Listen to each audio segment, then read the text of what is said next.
Welcome back to First Things First, America's Game of the Week.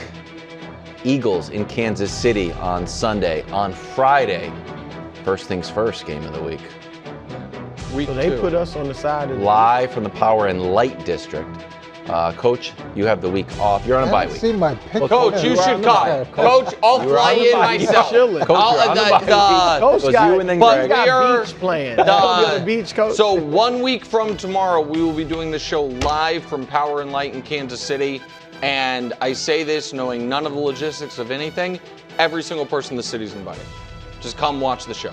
It'll be great. It's a live show outside Power and Light, where we watch the World Cup in Kansas City.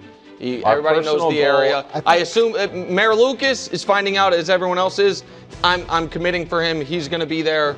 Some Chiefs will be there. It'll be great. A lot like the Royals tickets, they are free for most people. See, this guy. We're trying to have more This guy, why is this guy? That's so funny. Wild card push. Because Pasquatch was going to stop by just to, what that pitcher did to his catcher, he was going to do to you. And you don't have a chest protector. But Kansas City, we will be there a week from tomorrow. Yes. Getting ready for Game of the Year. That's going to be fun. It's going to be great.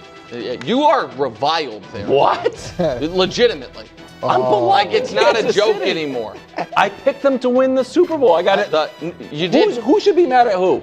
You've been a Chiefs guy for as long as I know. Yeah, and then and then they lose one game, and he flips like that, and made fun of them all summer and all show. Earlier today, even non sequiturs about Cooper DeJean interceptions of Mahomes. We're talking about Dak Prescott because you can't help yourself. The Gatorade. It's all true. You have been jabbed. Yeah, it's all true. Jabbed. It's all true is right. Let's leave it at that.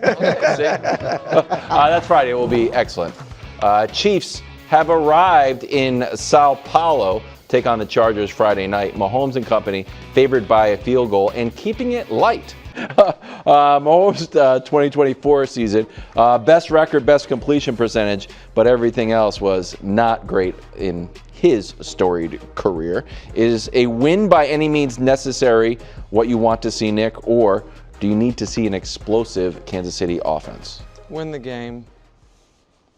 Again, you guys want proof the Chiefs are still the team to beat? How do the Bills need to beat the Ravens? Or how do the Ravens need to beat the Bills? Would you be happy with a blocked punt in overtime to win? Or would you rather lose in explosive? No, come on. How do the Eagles need to beat the Cowboys tonight? Does it matter? Or do they just need to win? If they can't win 3-0. Yeah. You see why Nick created this question. What do you mean? No. He acts like that. Everybody's asking this. I actually thought it was the other way. When you pitched this question. No, because I thought you guys want to see. I thought you wanted to see it. Popcorn and fireworks. I know you do. Here's the thing. If they hadn't just lost the way they lost, and if they didn't play Philly in week 2, I might feel like, you know what? Got a game to, not to play with, but you go open it up, whatever it is.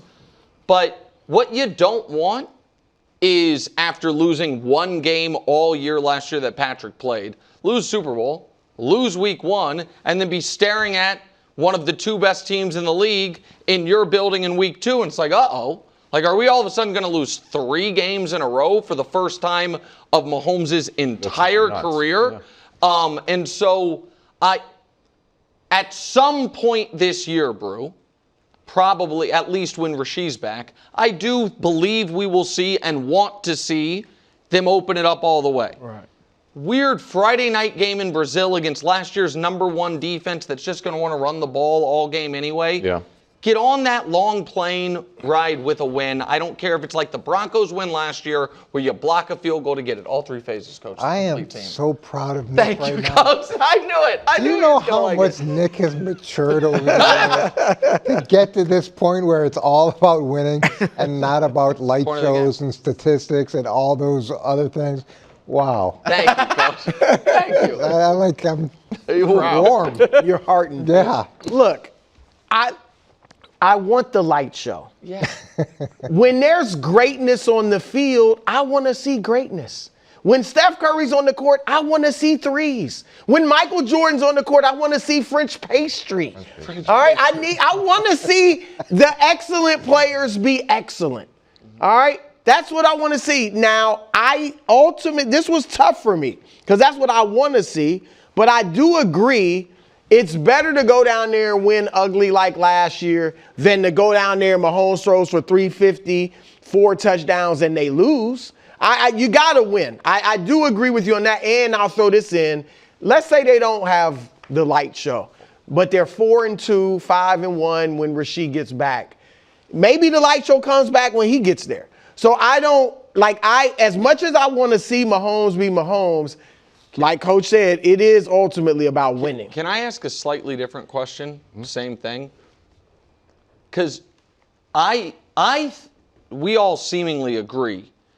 I think the conversation surrounding the Chiefs will be more negative, we'll be more concerned with a 16-14 win than a 38-35 loss. 100%. So we're saying one thing, but I think that the media narrative is what will satiate the what's wrong with the Chiefs conversation is not, because winning last year they were the last undefeated team. They went 15-1, and the conversation was it doesn't feel right. What I think the fans or the media want to see is Patrick air it out and look like the league MVP. Losses, what's going to feel really bad is if they go out and give up a bunch of sacks. That was a problem last year. With they go out right. and the offensive line is a problem, and Patrick's getting sacked at the rate that he was getting sacked at last year. And look, the Chargers have been pretty good in terms of rushing the passer. That's an issue. And I'm a little concerned. The offensive coordinator's talking about the read progression, and when he talks about how they're reading from high to low and how they've been stressing it, which I understand. But sometimes with offensive coordinators, they're looking for their next job. They're not necessarily always dialed in. Not that they're not dialed in, but the light show helps you get promoted. Yep. And to me, don't worry about that. Just worry about which part of the progression I think is open, it's Patrick. Not necessarily. I think that's Nagy speaking on Patrick's behalf. He said, I keep reminding Patrick about the progression being from high. I thought that's what it was. Right, no, And look, I get it. You want to keep stressing, hey, if we can take the top off, or if we can take a shot, great. But the worst case scenario is you start pressing for those plays, and now it leads to interceptions or more sacks, or you're holding the ball, or it hits, unnecessary hits. I don't think that's where we want to be either. We had both soft and hard data that Mahomes wants to do this. He's mentioned he's want to do it. At the same time, he's obviously going to say anything to do to win. The end of the Super Bowl, we joke around with it, but it did feel like, I'm going to air it out. The game's over, I'm going to air this out. The very first play from training camp where he airs it out, and everyone's watching, he airs it out. His preseason games had longer yards per attempt than they had in the preseason. It feels like it's trending towards, hey, I want to have this back in my arsenal rather than, these short and sweet passes. So I think, to Coach's point, what I think was, the Chiefs obviously dealt with massive injury to their skill positions last year. I don't think that's as much of a reason as to why it was all short stuff as much as the offensive line issues, particularly left tackle issue. And so I do think that if Patrick has time, he's going to take shots. And we'll see, you know what I mean? And so where I would be concerned, to Coach's point, even in a win, would be if it's like, they don't have time to take shots down the field. Yeah, because it's going to be another long season of him getting hit. And I'd like to see him run the ball more effectively than they did last year. What were they, 22nd in the league? And you can build a bunch of shots off of play-action passes. So if they can get any of that stuff going, there's real opportunities that open up, off of that. Mahomes against the Chargers, Week 4, won by 7. Week 14, won by 2. That was the Doink game. Oh, you're right. The backup kicker doinked it in to win the division. Still counts. Yeah. Ravens in Orchard Park on Sunday, 5th time in NFL history. The previous 2 MVPs have faced off in the opening game. Lamar and Josh, Lamar and Patrick, Terrell Davis and Kurt Warner. Oh, Barry Sanders and Favre. And that's an old school one. You like that one? Earl Campbell and Terry Bradshaw. I remember that game. I remember that game. All right, so it's the consensus, at least in this studio, that Mahomes is QB1 out of all the QBs. Is the second best QB title belt up for grabs. It's like the Intercontinental title. Yeah, like that Macho Man always had it. For the time being, yes. Wow. But the time being could be a couple of weeks. That's what because Josh, I don't know if you've looked at their schedule. Now, it gets tough late in the season.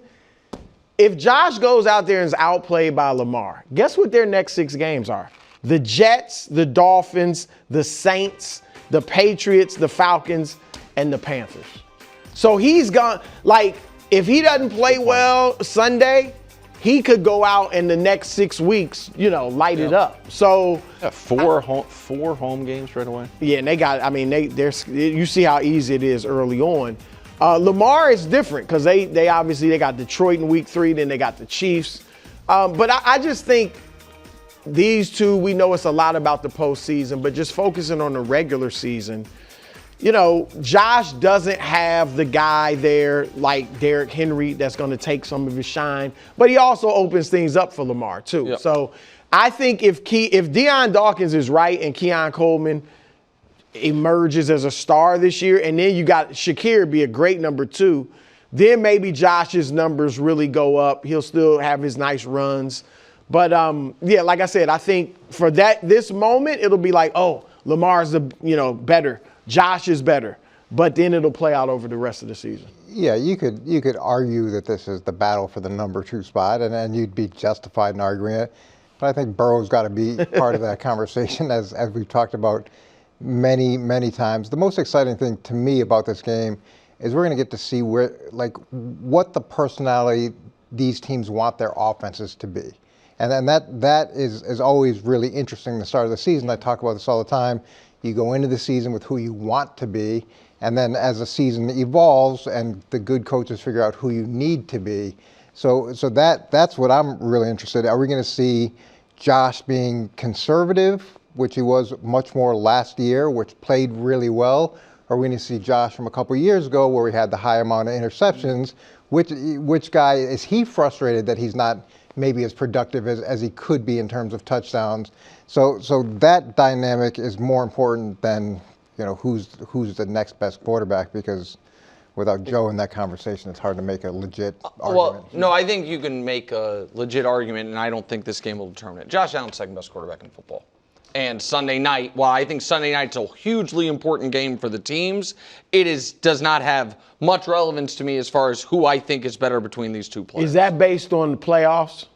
No, it's based on all of it. Because it's not like Josh is, average in the regular season. He won league MVP last year. You know what I mean? I don't think when it comes to these two players, unlike in the conversation with Mahomes, early in his career when he had Kelsey and Hill, not only do I think the weapons are comparable, I think as of late, Lamar's had the better one as of last year because he has Derrick Henry. And the Bills, from the last year with Stephon Diggs to last year without Stephon Diggs, haven't had, to me, an explosive weapon on the outside. I understand Deion Dawkins is, really promoting his guy, and good for him.